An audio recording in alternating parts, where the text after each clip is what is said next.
रंजन स्वामी जी, इस पूरी यात्रा की रूपरेखा सुनने में आया कि आप ही के साथ बैठ के तय हुई है। सब लोग, आप लोगों ने इसकी शुरुआत की बात की है। अब आगे का कदम आपका इसमें पहला क्या होने वाला है? क्योंकि अब जो डाटा है वो भी लगभग आना शुरू हो गया। अभी तो घोषणा ही हुई है और अभी बहुत सारी चीजें आ गई। इससे अब आगे क्या करने जा रहे हैं? आगे क्या इसका आपका अगला कदम रहेगा और इसे अब आप आगे कैसे बढ़ाएंगे? सबसे पहले नेटवर्क 10 को मैं बहुत बहुत धन्यवाद देता हूं कि इतने सुगम, सरल और भव्य और दिव्य तरीके से इस अभियान का श्री गणेश किया।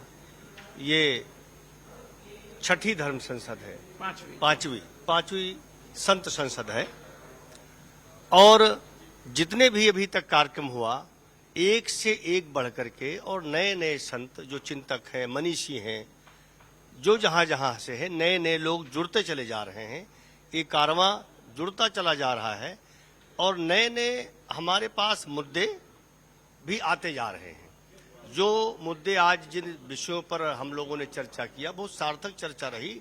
अब ये हुआ कि जो राम जन्मभूमि आंदोलन में जो शहीद हुए हैं उनको भुलाया नहीं जा सकता है। शायद वो नहीं होते, उनके रक्त नहीं गिरते, उनका संघर्ष नहीं हुआ होता सैकड़ों वर्षों से, तो शायद इस अभियान तक हम लोग नहीं पहुंच पाते। तो संतों की पहले जमात निकलती थी, मंडलियां निकलती थी, गांव गांव में जाते थे, उसको जन जागरण कहा जा सकता था, कहते थे, जागरण कहते थे। अब वो समय पा करके खत्म हो गई हैं, संत लोग नहीं निकलते हैं। लेकिन अब एक नई जागृति है कि कुछ लोग पंजाब से, जम्मू से, गंगोत्री से और उधर से चारों धाम की तरफ से हमारे संत लोग निकलेंगे और अयोध्या की तरफ प्रस्थान करेंगे और सभी संतों का संगम अयोध्या में होगा। सब लोग पहुंचेंगे। हम लोग भव्य और दिव्य एक वहां पर आयोजन करेंगे, उसकी योजना बनाएंगे और सभी संत लोग मिल बैठ करके विचार करेंगे कि इसको हम कैसे आगे ले जाएं।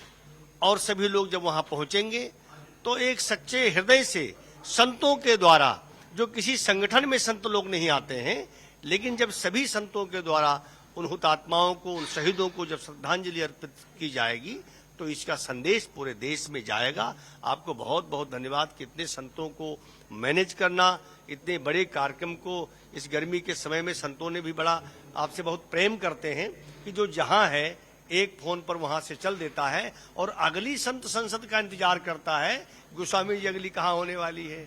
ये बहुत कम जगह पर ये देखने को मिला है। इसके लिए बहुत बहुत सारे आपके टीम को मैंने देखा, सुबह से सारे जितने बच्चे थे सब बैठे थे, कल से बैठे थे।